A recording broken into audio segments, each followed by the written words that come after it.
sifat itu terjadi kasuistik dan tidak terus-menerus dilakukan. Tapi kalau misalnya orang, ya orangnya selalu ada gitu loh. Jadi kalau misalnya orang itu di framing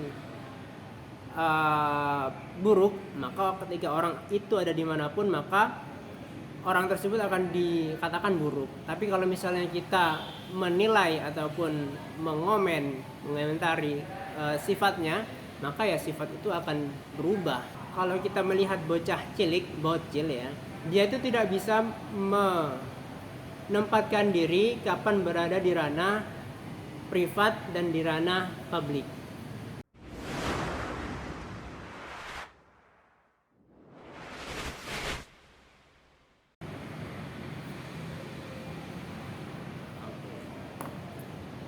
Assalamualaikum, selamat datang di video Hamba Yudi, yang mana pada kali ini kita akan mereaction salah satu video berkenaan tentang pendidikan dan sempat viral di media sosial, terutama di Twitter teman-teman, yang mana itu dikirimkan oleh @vinadu. Sebelum itu saya sampaikan video ini itu berkenaan tentang seorang siswa yang menulis ataupun menggambar sesuatu di papan ketika ada gurunya. Kita lihat bersama caption yang ditulis oleh pengirim: sedang viral, #bantu_viral, supaya orang tuanya tahu perilaku anaknya. Menjadi guru itu sabar, kadang memang gak mudah. Jika siswa sudah dinasihati dan healing, masih saja bandel, maka lebih baik diam. Keras sedikit ke murid, orang tuanya gak terima.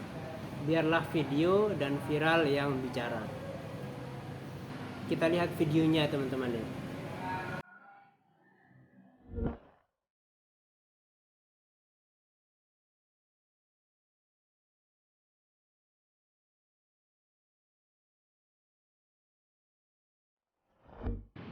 Ya, pertama-tama saya ucapkan terima kasih kepada Mbak @vinadu yang sudah mengirimkan video ini, yang sudah memviralkan video ini, speak up terhadap apa yang terjadi di dalam pendidikan kita pada zaman sekarang.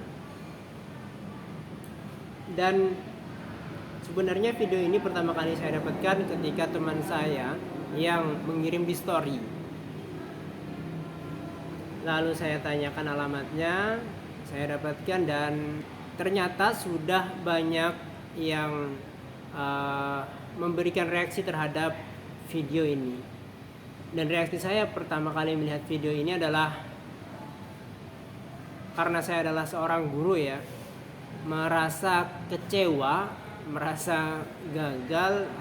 Di balik itu semua, saya juga sadar bahwa pendidikan itu tidak hanya dilakukan di sekolah, tapi juga ada di masyarakat dan juga keluarga. Pada kali ini kita akan membahas berkenaan tentang video ini dalam perspektif. Kalau saya lihat dari video ini, itu saya tidak mau menghakimi orangnya, saya juga tidak mau mendukung orangnya, tapi yang ingin saya sampaikan, yang ingin saya komentari itu adalah sifat yang ada di dalam diri manusia itu sendiri, yang mana berbeda antara sifat dan orang. Kalau saya menilai ya, sifat itu terjadi kasuistik dan tidak terus-menerus dilakukan. Tapi kalau misalnya orang, ya orangnya selalu ada gitu loh.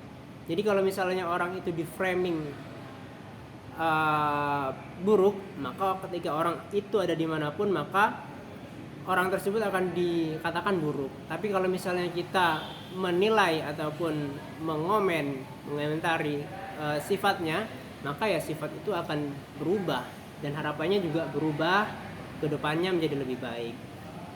Yang ingin saya komentari itu berkenaan, sebenarnya ada 3 perspektif ya, 3 pandangan terhadap kegiatan yang dilakukan oleh siswa ini. Yang pertama adalah siswa ini dalam hal emosi masih belum bisa mengendalikan, karena di dalam bukunya Daniel Goleman kalau nggak salah itu emotional intelligence, kan di salah satu tulisannya itu ada siswa yang menusuk guru dikarenakan siswa itu adalah siswa pintar yang diberi nilai oleh gurunya itu tidak sesuai dengan apa yang didapatkan oleh dia itu dinilai oleh guru yang lainnya. Kalau di tulisannya itu nilainya 3,8 sampai 4 gitu. Tapi oleh satu guru ini diberikan nilai yang di bawah itu, sehingga dia marah. Dari marah itu dia itu menusuk gurunya. Nah, kegiatan dia menusuk guru itulah yang disebut di dalam buku itu adalah pembajakan emosi terhadap otak manusia, sehingga manusia itu melakukan suatu hal yang di luar logika dari manusia umumnya. Kemungkinan seperti itu yang terjadi kepada anak ini ya. Jadi dia itu masih belum bisa mengontrol emosinya, sehingga dia menuliskan, dia itu menggambarkan gambar yang tidak senonoh gitu. Gambar yang apalagi digambar di depan umum teman-teman ya. Dan itu adalah salah satu hal yang ini masuk ke alasan kedua ya, pandangan saya, orang itu menggambar di ranah publik berkenaan tentang suatu hal yang privat, dan biasa saya sebut siswa yang seperti itu adalah siswa bocil ya, bocah cilik. Kenapa seperti itu? Karena logikanya kalau kita melihat bocah cilik, bocil ya, umur 3, 4, 5 tahunan itu ya, masih belum sekolah dasar, dia itu tidak bisa menempatkan diri kapan berada di ranah privat dan di ranah publik. Jadi dia itu tidak paham kapan waktunya berada di ranah privat dan kapan waktunya di ranah publik. Sehingga kita melihat bocil-bocil itu ketika berada di ruang publik gitu kan ya, entah itu di masyarakat main dengan temannya, itu ya tidak pakai celana, ada yang tidak pakai baju gitu. Karena memang dia itu masih belum bisa memisahkan mana pemahaman privat dan mana pemahaman publik itu sendiri. Dan begitu juga dengan anak SMA ini gitu ya. Seharusnya dia itu menggambar itu mungkin ya privat untuk dirinya sendiri, tapi karena sifatnya kebocil-bocilan, maka ya dia menggambar hal tersebut di ranah publik, terutama di ranah pendidikan yang seharusnya itu tidak boleh dilakukan hal tersebut ya. Karena pendidikan adalah ya membantu orang-orang yang awalnya tidak baik menjadi baik gitu. Dan khawatir juga teman-teman yang lainnya itu ya terkontaminasi, sehingga teman-temannya itu ya memperbolehkan hal tersebut gitu. Kalau misalnya yang alasan ketiga setelah yang pertama itu adalah dia masih belum bisa mengelola emosinya, yang kedua sifat anak SMA tersebut itu masih bocil-bocil ya sifatnya masih bocil. Yang ketiga itu anak tersebut memainkan permainan truth or dare. Permainan truth or dare itu artinya truth kebenaran atau dare tantangan ya. Saya juga pernah bermain itu ketika melakukan permainan itu, dan tiba saatnya saya melakukan kegiatan permainan dan kalah, maka saya disuruh milih antara truth dan dare gitu. Kemungkinan siswa SMA ini itu bermain permainan itu dengan temannya, dolalah gitu, dolalah. Dia itu kalah gitu, sehingga dia memilih untuk dare. Dare-nya itu adalah dia disuruh oleh temannya untuk menggambar itu. Kalau misalnya pernyataan pertama dan pernyataan kedua tadi itu berkenaan tentang pribadi siswa satu orang, ya yang harus diberi sanksi itu adalah satu orang itu. Yang diberi sanksi adalah sifat dari orang tersebut. Tapi kalau misalnya yang ketiga ada temannya juga yang menyuruh ya atau berkomplotan dengan dia, ya sudah seharusnya temannya juga itu harus diberikan sanksi.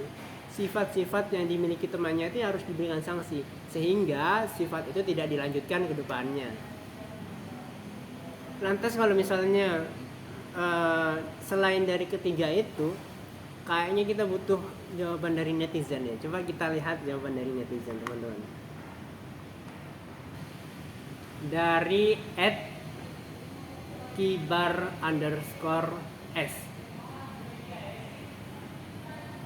Anak seperti ini sebenarnya tidak terlalu banyak, tetapi bisa mempengaruhi banyak anak didik lainnya yang sebenarnya masih bisa dibina. Kalau ada anak didik seperti ini, sebaiknya dikeluarkan saja dari sekolah. Oke.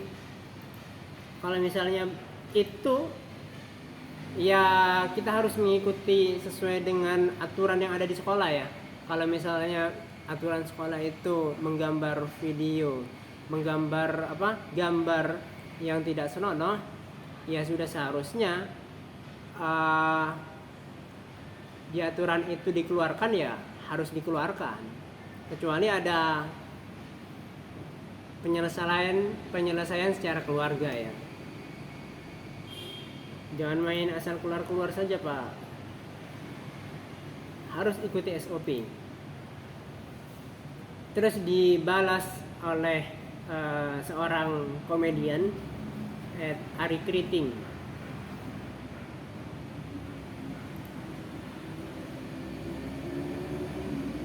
Sebagai anak seorang ibu guru, miris sekali melihat hal semacam ini. Apakah dulu sebagai murid kita pernah nakal? Pernah banget. Tapi tidak sampai kurang ajar seperti ini. Ya, kalau misalnya saya melihat dulu itu ya